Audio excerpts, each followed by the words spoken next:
इंतखाबी फहरिस्त जो बनाई वो इंतहाई नाकिस और अजीब व गरीब किस्म की कि एक गली के लोगों के वोट एक जगह है ही नहीं, एक ख़ानदान के लोगों के वोट बटे हुए हैं। जानबूझकर उसको जो है इस तरह किया गया कि लोग सही तरह वोट न डाल सके। तीसरी चीज़ क्या की कि फिर यूनियन कमेटीज इस तरह की बनाई कि जिसके अंदर जो है आपने जो दही इलाके हैं उसमें 10,000 12,000 पर एक यूसी, और शहरी इलाके जितने हैं उनके अंदर जो है 60,000 65,000। जमात इस्लामी के दफ्तर में आप सोचिए उसको अगवा करने के लिए आ गए और वो दूर से बात कर रहा है। उसने कहा मैं अगर इतने करीब गया ना मुझे उठा के ले जाएंगे। बाहर के रात भर वही बैठा रहा जमात के दफ्तर में, और सुबह को फिर वो जो है वोट डालने गया। आप जो चाहे कर ले, उसके बाद ढालने से फखरिया। बिलावल साहब कह रहे हैं कि जी जैसा इलेक्शन कराची में हुआ ऐसे ही हम पूरे पाकिस्तान में जीतेंगे। आप बताइए, इतनी बड़ी धमकी दे दी उन्होंने तो भाई फिर इलेक्शन ही मत कराओ। आखिर अब चले क्या, यानी धानली पीपल्स पार्टी ने इस तरह की है कि अब जो है उसमें आप PhD कर सकते हैं। अब इंशाल्लाह यूनिवर्सिटी में आइंदा PhD हुआ करेगी पीपल्स पार्टी की धानलियों के ऊपर, वो जबरदस्त लोग मकाले लिखेंगे। आखिर में क्या किया कि, लेकिन बात क्या है कि कराची का मैंडेट अगर इस तरीके से चोरी किया जाए, डाका डाला जाए, उस पर छीन लिया जाए हमारी आंखों के सामने, वो उसको हम होने नहीं देंगे। इसको हमें रोकने की भरपूर कोशिश करनी है। हाफिज रहमान साहब ने एक पिटीशन दाखिल की है इस कानून के खिलाफ भी, मेयर के इंतखाब के हवाले से। दूसरी पिटीशन मैंने दाखिल की है जिसमें हमने इंतखाब को भी चैलेंज किया है और इस लॉ को भी चैलेंज किया कि ये लॉ जो है बिल्कुल खिलाफ कानून है। अस्सलाम वालेकुम शैब भाई, जमात इस्लामी के रहनुमा हैं, यूसी चेयरमैन है और मेयर के डिप्टी मेयर के उम्मीदवार भी रहे हैं। तो अब इनसे सवाल करेंगे कि क्या कहते हैं इस बलदियाती इलेक्शन में उनके क्या तहफ़्फ़ुज़ात हैं, शुरू से लेकर आखिर तक मुख्तसर बताएं कि बलदियाती इलेक्शन में कहाँ कहाँ उनके रिजर्वेशन है। बिस्मिल्लाहिर्रहमानिर्रहीम। अच्छा देखें, इसमें पूरा प्रोसेस जो है ना, प्रोसेस के हर मरहले में इन्होंने बेईमानी करने की कोशिश की। और बेईमानी क्यों, पहली बात ये समझ लें कि बेईमानी किस तरह आसानी से कर लेती है, क्योंकि गवर्नमेंट के सारे एम्प्लॉयज़ इस काम में लगे होते हैं। टीचर्स होते हैं, डिप्टी कमिश्नर होते हैं, असिस्टेंट कमिश्नर होते हैं। उसकी वजह से ये होता है कि ये बेईमानी बड़े आराम से हो जाती है, जिस तरह की हिदायत देते हैं वो कर लेते हैं। इंतखाबी फहरिस्त जो बनाई वो इंतहाई नाकिस और अजीब व गरीब किस्म की कि एक गली के लोगों के वोट एक जगह है ही नहीं, एक ख़ानदान के लोगों के वोट बटे हुए हैं। जानबूझकर उसको जो है इस तरह किया गया कि लोग सही तरह वोट न डाल सकें। इतनी ख़राब फहरिस्तें बनाई। पहला मरहला इन्होंने ये ख़राब किया। दूसरा मरहला आया फिर ये जो यूनियन कमेटी है इसकी डिलिमिटेशन का। इसमें इन्होंने ये क्या किया, पहली चीज़ तो इन्होंने ये की कि देही इलाके जो पहले होते थे जिसकी डिस्ट्रिक्ट काउंसिल होती थी, उस देही इलाके को for the purpose of election इन्होंने कराची में शामिल कर दिया। चुनांचे क्या हुआ कि वहाँ पर 15, 17, 18 यूसी जो है वो जो निकली वो कराची के साथ शामिल कर दी। अच्छा भाई, या तो वो देही इलाके हर पर्पज़ के लिए आप कराची में शामिल कर दें, लेकिन आप बाकी चीज़ों के लिए उसको अलग रखते हैं देही इलाका, लेकिन आपने इलेक्शन के पर्पज़ के लिए उसको कराची में शामिल कर दिया क्योंकि वो गोट हैं और इस तरह की आबादियाँ हैं कि वहाँ पर आपके वडेरों का और आपके लोगों का एक राज है, वहाँ पर आप आसानी से जीतते हैं। तो आपने दूसरी चीज़ ये की, बेईमानी जो की। तीसरी चीज़ क्या की कि फिर यूनियन कमेटीज इस तरह की बनाई कि जिसके अंदर जो है आपने जो दही इलाके हैं उसमें 10,000 12,000 पर एक यूसी, और शहरी इलाके जितने हैं उनके अंदर जो है 60,000 65,000। मैं खुद यूनियन कमेटी का इलेक्शन लड़ा, मैंने 65,000 वोट है मेरी यूसी के अंदर। अब आप बताएं कि एक 10,000 वोटर्स। अब आप बताएं कि एक जगह 10,000 पर मुश्तमिल 10,000 वोटों पर मुश्तमिल जो है यूनियन कमेटी है और एक जगह 65,000 वोट हैं उसके। अब मेरा मुकाबला किस तरीके से उनसे होगा। चुनांचे खुद ब खुद यूनियन कमेटी जो उनके हिस्से में आनी थी वो बढ़ गई इसके नतीजे में।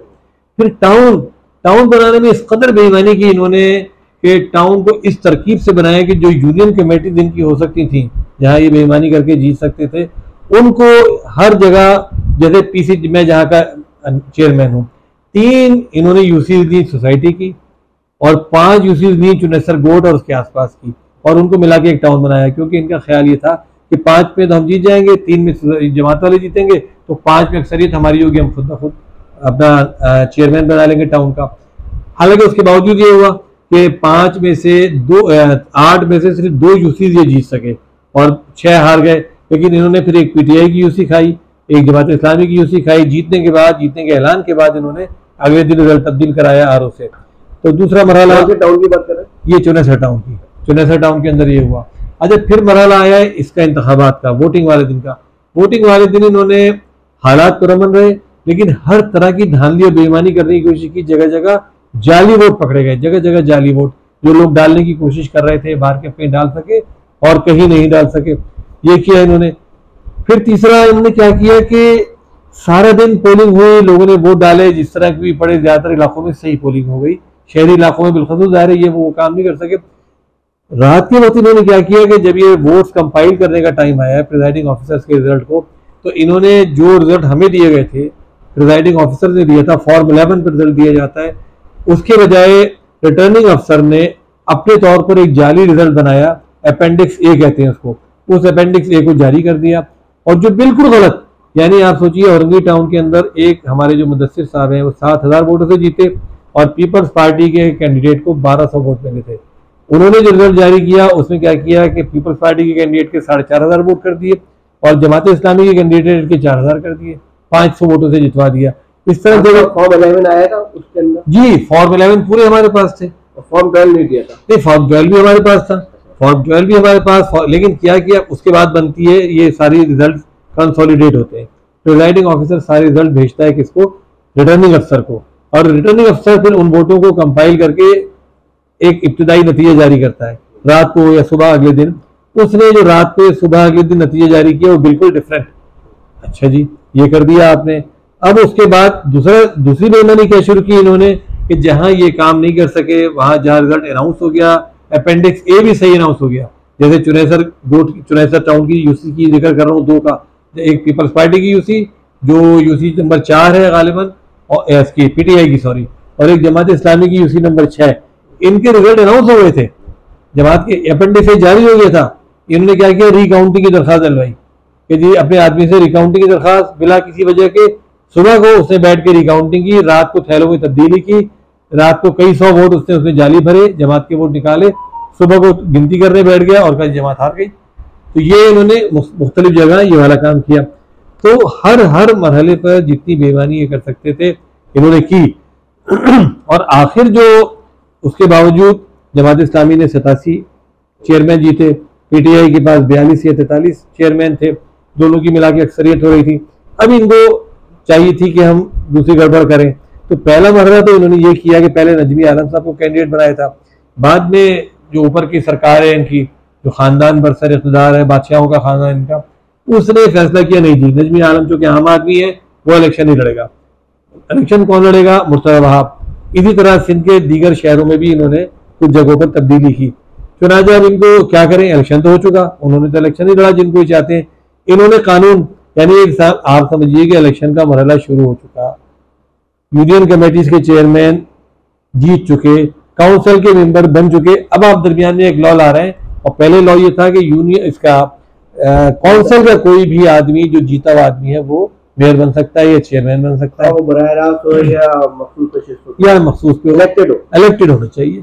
इन्होंने क्या किया कि कानून बनाया नया कि जी कोई भी आदमी, एनी पर्सन, कोई भी आदमी इलेक्शन लड़ सकता है। अच्छा, इस कानून पे हमें बराह रास्त कोई इतराज नहीं है, हम कहते हैं आप बना दें, लेकिन आप इलेक्शन प्रोसेस के दरमियान बनाते हैं। किस महीने में अमेंडमेंट? मई में जी हाँ, मई में लेकर आ गए। फिर आप बेईमानी की इंतहा देखें, इलेक्शन कमीशन की जो हम कहते हैं ना मिली भगत, मैं आपको बताऊं, मुर्तज़ा वहाब साहब 8 दिसंबर को उन्होंने चार्ज छोड़ा एडमिनिस्ट्रेटर का, 8 दिसंबर को। अच्छा, ये जो कि लोकल गवर्नमेंट एक्ट जो है उसके तहत कोई भी आदमी जो सरकारी ओहदे पर रहा है वो 6 महीने तक इंतखाब नहीं लड़ सकता, डिस्क्वालीफाइड है वो। अब इलेक्शन कमीशन ने आप एहतमाम देखिए क्या बेईमानी का एहतमाम किया कि 8 दिसंबर से लेकर 8 जून 2023 तक इलेक्शन ही नहीं कराए, और नई जो तारीख दी मेयर के इंतखाब की वो 9 जून से शुरू होती है।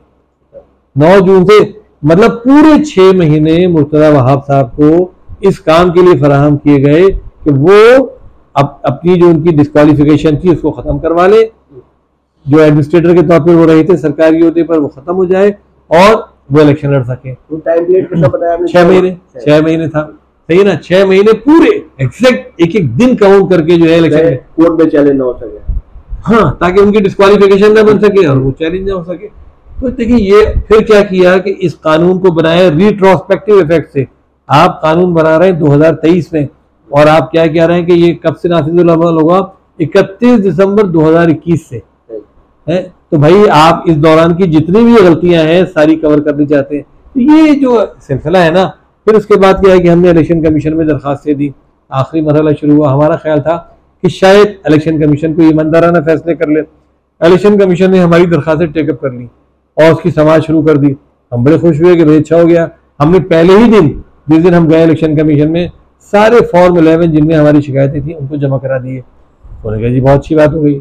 अब इन्होंने कहा जी प्रिजाइडिंग ऑफिसर और रिटर्निंग अफसर भी जमा कराएं। उनको 1 से लेकर 1.5 महीना दिया गया। उस दौरान उन्होंने सारे फॉर्म तब्दील किए, वोटों के अंदर तब्दीली की और लाके जमा कराए। सिर्फ 6 यूसीज के अंदर 66 पोलिंग स्टेशन के अंदर 6 यूसीज में 66 पोलिंग स्टेशन के अंदर नताइज तब्दील किए गए। इलेक्शन कमीशन ने 2 महीने लटका के मामले को हमें बुलाता रहा, धक्के खिलवाता रहा। हम इस्लामाबाद जाते रहे और उन्होंने कहा जी कि हम आप सबको आखिरी हियरिंग का मौका देंगे, आप हमें आर्गूमेंट्स दीजिएगा। उसमें पहले मरहले में आर्गूमेंट्स कोई नहीं हुए और उसने बगैर कुछ बताए फैसला अनाउंस कर दिया। अजीब और गरीब, हम 66 पोलिंग स्टेशन पॉइंट आउट कर रहे हैं कि यहाँ पर बेईमानी हुई है, इसके हमने आपको फॉर्म 11 दे दिए। उन्होंने क्या किया, सिर्फ 17 पोलिंग स्टेशन में कह दिया कि यार रिकाउंटिंग कर लो। भाई रिकाउंटिंग तो हो ही नहीं सकती। अब हम तो कह ही रहे कि वहां रिजल्ट तब्दील कर दिए गए और थैले तब्दील कर दिए गए, वहां वोट निकालकर डबल स्टैंपिंग कर दी गई है, किस किस तरह की बेईमानी कर दी गई है। लेकिन आपने सारी चीजें एक तरफ कर दी और ये फैसला। फिर हम हाई कोर्ट गए, हाई कोर्ट ने एक अधूरा सा फैसला हमारे नजदीक दिया कि इलेक्शन कमीशन का फैसला खत्म कर दिया, लेकिन कहा ट्रिब्यूनल चले जाएं। अब ट्रिब्यूनल के धक्के खाए हम जाके, फिर हम उसके खिलाफ एक अपील में गए और अब सुप्रीम कोर्ट में हम गए हुए इसके खिलाफ कि भाई टोटल धांधली और बेईमानी हुई है। इलेक्शन कमीशन ने सुनने के बाद एक तो ना सोनाम को जो हियरिंग उसको देनी थी, आखिरी फाइनल आर्गूमेंट्स देने थे, एक कमेटी बनाई थी, उसकी कोई रिपोर्ट हमें फराहम नहीं की और अचानक जो है ये जजमेंट टाइप का दे दिया। उसको चैलेंज किया हमने, हम आ गए। तो ये सूरत हाल है। फिर आखिर अब चले क्या, यानी धांधली पीपल्स पार्टी ने इस तरह की है कि अब जो है उसमें आप पीएचडी कर सकते हैं। अब इंशाल्लाह यूनिवर्सिटी में आइंदा पीएचडी हुआ करेगी पीपल्स पार्टी की धांधलियों के ऊपर, वो जबरदस्त लोग मकाले लिखेंगे। आखिर में क्या किया कि इन्होंने कहना शुरू किया जी हर कीमत पर जियाला मेयर होगा। अब हम भी हैरान कि भाई जियाला मेयर कैसे हो सकता है, जमात का पीटीआई का इत्तेहाद हो गया, 193 हमारे हैं, सब बेईमानी के बावजूद 193 हमारे, 172 पीपल्स पार्टी के। तो ऐसा कैसे होगा, 173 कैसे होगा कि पीपल्स पार्टी जीत जाए। उन्होंने नहीं जी हमारे बहुत सारे लोगों से राब्ते हैं, वो यूं करेंगे, वो आएंगे ही नहीं। भाई आप उनको क्या कह रहे हैं, क्यों लालच दे रहे हैं? आप एक पार्टी के लोगों को आप लालच दे रहे हैं, धमकी दे रहे हैं कि वो ना जाए। उसकी पार्टी इंस्ट्रक्शन दे रही है, उसकी पार्टी का मरकजी चेयरमैन, उसकी पार्टी का सूबाई चेयरमैन, उसकी पार्टी का कराची का सदर, उसकी पार्टी का पार्लियामेंट्री सेक्रेटरी, पार्लियामेंट्री लीडर, सब ये कह रहे हैं कि जी आप जमात के कैंडिडेट को वोट दें क्योंकि पार्टी का ये फैसला है। ये कह रहे हैं जी नहीं वो तो नहीं डालेंगे, आप देखिएगा नहीं डालेंगे। सभी हम भी हैरान क्यों नहीं डालेंगे। पता लगा 9 मई का वाकया पेश आ गया। अब 9 मई का वाकया तो इनके लिए एक गोल्डन अपॉर्चुनिटी बन गया। इन्होंने उसका फायदा उठा के जनाब क्या किया, फटाफट पहले तो चेयरमैनों को फिट करना शुरू किया। 4 चेयरमैनों को गिरफ्तार किया यहाँ से और सक्खर और जैकाबाद जेल भेज दिया। अच्छा उसके बाद क्या किया कि बाकी सब चेयरमैनों के घर पे छापे मारने शुरू किए। अब छापे मार के कर क्या रहे थे कि गिरफ्तार करके थाने ले जाएं और वहां पीपल्स पार्टी के लोगों से मुलाकात करवाएं कि भाई बात यह है कि आप उस दिन नहीं आए वोट डालने के लिए, और अगर आप आने का फैसला करते हैं तो आप ये बताइए कि आप जैकाबाद जेल जाना पसंद करेंगे या सक्खर जेल। अब आप बताइए कि आप आदमी को धमकी देंगे, एक आम आदमी जो है चेयरमैन बन गया बेचारा, अब वो इतनी बड़ी धमकी कहाँ बर्दाश्त कर सकता है। ये तो मैं कहता हूँ बड़ी बात है कि उनके 31 लोगों ने बड़ी हिम्मत की और वो छुपे। यानी मैंने पहला इलेक्शन देखा जिसमें लोग वोट डालने जाने के लिए रात को छुप रहे हैं जगह जगह कि रात को हमें कोई उठाना ले। जमात इस्लामी के दफ्तर में एक बेचारा रात को अकलियती मेंबर पीटीआई का हमारे यहाँ आया हुआ था, उसके भाई को लेकर आ गए 4 आदमी पीपल्स पार्टी के अगवा करने के लिए। उसको धमकियां दे रहे हैं कि साथ चलो। अच्छा भाई बेचारा डरा हुआ, कभी भाई से कह रहे हैं इसको बोलो कि तुम्हारी अम्मा बीमार है, कभी कह रहे हैं अम्मा रो रही है, बुला रही है, अम्मा से मिलके आ जाओ फलाना। जमात इस्लामी के दफ्तर में आप सोचिए उसको अगवा करने के लिए आ गए और वो दूर से बात कर रहा है। उसने कहा मैं अगर इतने करीब गया ना मुझे उठा के ले जाएंगे। बाहर के वो रात भर वही बैठा रहा जमात के दफ्तर में और सुबह को फिर वो जो है वोट डालने गया। तो इतनी बेईमानी। चुनाव हुआ क्या, 31 आदमी नहीं पहुंचे। इन 31 आदमियों में से 2 के घर वालों ने, कम से कम 2 की जो मेरे पास है अभी, 2 के घर वालों ने रिपोर्ट थाने में दर्ज कराई कि भाई हमारे इन चेयरमैनों को अगवा कर लिया जो हमारे भाई हैं या कोई भी हैं, बेटे हैं। और मजेदार बात, उनमें से एक आदमी जिसको असद अमान साहब, जिसको उन्होंने अगवा किया था, जिसकी रिपोर्ट दर्ज हुई थी, 2 दिन बाद उसका इंटरव्यू नशर हो रहा है कि जी हम तो जमात को वोट ही डालेंगे और फलाना हो गया और ढिमका हो गया और 31 आदमियों का हमारा तो बन गया इत्तेहाद। तो उसकी बाद उसके भाई ने एक दूसरी वीडियो रिलीज की। उसने कहा भाई मेरा भाई गायब होने से कुछ दिन पहले से ये वीडियो रिकॉर्ड करा के मेरे पास रखवाई थी। उस वीडियो में वो क्या कह रहा है कि मैं ये वीडियो इससे रिकॉर्ड करा रहा हूँ कि मुझे नहीं पता, मुझे उठा के ले जाएंगे, अगवा करेंगे। तो जो भी सूरत हो, मैं ये वीडियो रिकॉर्ड करा रहा हूँ कि मेरा वोट जमात इस्लामी के लिए है, हाफिज नईम के लिए। हाँ मुझे अगवा कर ले अगर, और बाद में मैं कोई और स्टेटमेंट दूँ अंडर प्रेशर, तो उसको आप कुछ ना समझे। आप सोचिए कि क्या कैफियत है यार, ये अजीब व गरीब किस्म की कि क्या इलेक्शन है। मैं कहता हूँ इलेक्शन ही ना कराया, इलेक्शन कमीशन आपके ये बात तो हो गई। अब आप क्या करेंगे? देखिए हम 63 ये आप कहते हैं कि 63 ए की खुली वायलेशन है। 63 ए की देखिए कई चीजें, अभी सिलेक्शन की बात भी आपसे मैं करूं। इस इलेक्शन में पीपल्स पार्टी के कैंडिडेट ने सबको मिला मिलू के जो भी थे इनका सारा भानुमती का कुंभा, उनके उन्होंने 173 वोट हासिल कर दिए। जो काउंसिल है उसका निस्फ आधा बनता है 184 है। आप देखिए उसमें अक्सरियत की बगैर ही इलेक्शन कमीशन ने अनाउंस कर दिया कि भाई जब एक आदमी को आधे की अक्सरियत भी हासिल नहीं है, आप उसका जो है रिजल्ट अनाउंस कर रहे हैं कि आपने जीता हुआ, उसको अनाउंस कर दिया। ठीक है जी, इसी तरीके से ये हमने कानून की वायलेशन है, एक आदमी की मेजोरिटी की। अच्छा दूसरी बात क्या कि हमने इलेक्शन कमीशन को लिखा कि देखें जो भी पार्टी के मेंबर पीटीआई के अपनी पार्टी की हिदायत की खिलाफ वर्जी करेंगे, वो आर्टिकल 63 ए की जो सुप्रीम कोर्ट ने तशरीह की है उसकी खिलाफ वर्जी करेंगे। सुप्रीम कोर्ट आर्टिकल 63 ए की तशरीह में कहती है कि डिफेक्शन जो है ये कैंसर है और ये सियासी पार्टियों के मुंह पर एक तमाचा है, और वो कहती है इसको जड़ से उखाड़ फेंकना चाहिए। चुनाचा उसने ये फैसला दिया कि पार्टी का मेंबर अगर अपनी पार्टी के इंस्ट्रक्शन के खिलाफ करेगा कोई काम, तो ना सिर्फ उसका वोट काउंट नहीं होगा बल्कि उसकी सीट भी जाएगी, पार्टी शिकायत कर दे तो। इन्होंने वो भी किया और खुल्लम खुल्ला किया, ऐलान किया। सईद गनी साहब खुल्लम खुल्ला ये कहते हैं आज भी फखरिया कि जी हाँ मैंने उनसे रब्ता किया, हमने उनसे बात की। भाई आप आज़ाद मेंबर होता तब तो चले मान भी लेते, एक सियासी पार्टी का टिकट पे इलेक्टेड मेंबर है, आप कैसे उसको इस बात पे आमादा कर रहे हैं तुम इलेक्शन वाले दिन बताओ या हमें वोट डालो। ये खुल्लम खुल्ला इसका मतलब जो ये नासूर है, जो ये कैंसर है जिसको सुप्रीम कोर्ट कह रही है डिफेक्शन, अपनी पार्टी से गद्दारी करना, आप उसको वो कह रहे हैं। तो ये देखिए कि इस मुल्क की सियासी पार्टियों का है क्या, ना कोई इखलाक है, ना कोई किरदार है, ना कोई मॉरलिटी है, ना एथिक्स है, कुछ भी नहीं है। आप जो चाहे कर ले उसके बाद धड़ लेने फखरिया। बिलावल साहब कह रहे हैं कि जी जैसा इलेक्शन कराची में हुआ ऐसे ही हम पूरे पाकिस्तान में जीतेंगे। आप बताइए, इतनी बड़ी धमकी दे दी उन्होंने, तो भाई फिर इलेक्शन ही मत कराओ, आप मिल मिला के आपस में इलेक्शन में सीटें बांट लो। आप मुस्लिम लीग नून मीम शीन जो भी हैं सारे सीटें बांट लो, कभी हम जीत गए, खत्म हुआ। आप क्यों पैसे खर्च करा रहे थे सारे? तो अभी आप क्या करेंगे? ये मेयर का इंतखाब जो है वो कोर्ट में चैलेंज करेंगे, क्या करेंगे? अच्छा देखें, होना था ये तो कर दिया उन्होंने, जो होना था वो हुआ नहीं, वो उसको हम होने नहीं देंगे।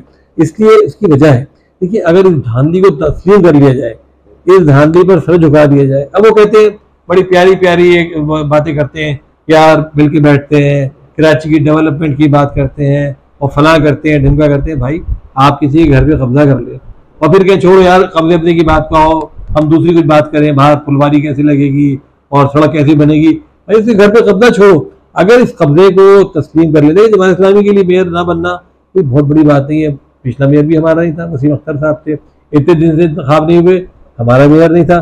लेकिन बात क्या है कि कराची का मैंडेट अगर इस तरीके से चोरी किया जाए, डाका डाला जाए, उस पर छीन लिया जाए हमारी आंखों के सामने, तो इसको हमें रोकने की भरपूर कोशिश करनी है।